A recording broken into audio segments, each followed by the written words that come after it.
आखिर YouTube पर लाखों व्यूज का कितना पैसा बनता है? ये एक ऐसा सवाल है जो शायद हर किसी के जहन में आता है। तो चले सीधा नंबर्स की बात करते हैं और एल्ग्रो नामी चैनल के 4 साल सफर का एक दिलचस्प जायजा लेते हैं।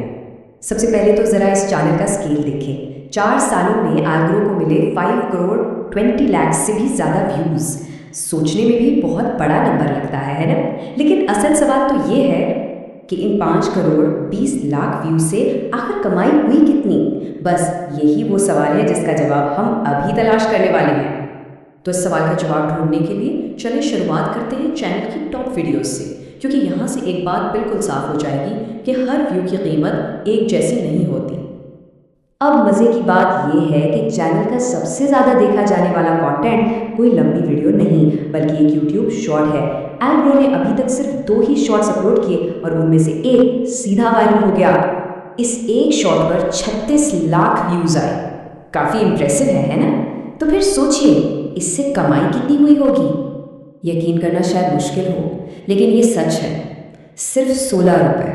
हाँ, 36 लाख व्यूज से कल कमाई हुई सिर्फ और सिर्फ 16 रुपये।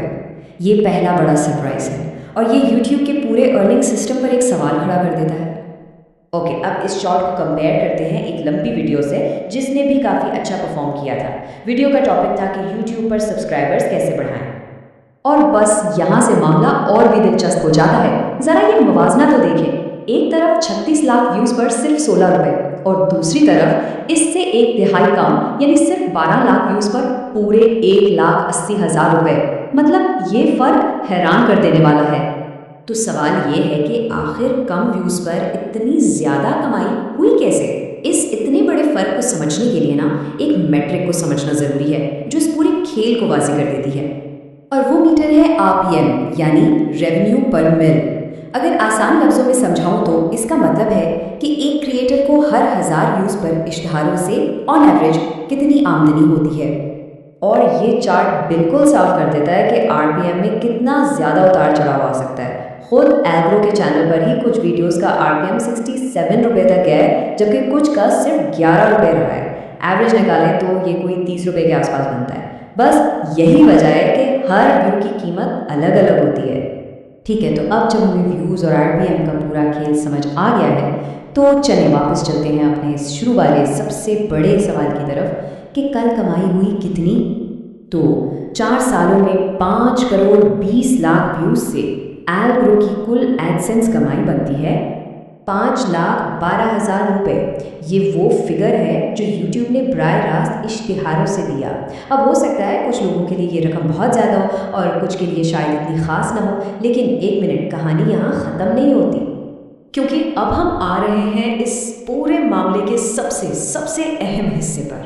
ये एडसेंस का नंबर तो पूरी कहानी ही नहीं है, असल कमाई का राज तो कुछ और ही है। और ये है सबसे बड़ा इंकशाफ। क्रिएटर ने खुद क्या कहा, जरा सुनिए। मैंने इससे कई ज्यादा अर्निंग सिर्फ और सिर्फ स्पॉन्सरशिप से करी है। बस ये एक जुमला कमाई की पूरी तस्वीर ही बदल के रख देता है। तो इस सब से हमें सीखने को क्या मिलता है? सबसे पहली बात, एडसेंस की आमदनी कहानी का सिर्फ एक छोटा सा हिस्सा है। दूसरी बात, स्पॉन्सरशिप एक बहुत बड़ा जरिया हो सकती है, अक्सर एडसेंस से भी बड़ा।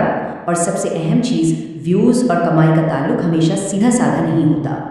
तो फिर क्या इसका मतलब ये हुआ कि यूट्यूब पर असल पैसा व्यूज़ से आता ही नहीं है? यही वो बड़ा सवाल है जो ये केस स्टडी हमारे सामने छोड़ जाती है और क्रिएटर इकोनॉमी की एक ऐसी सच्चाई दिखाती है जिस पर सोचना ज़रूरी है।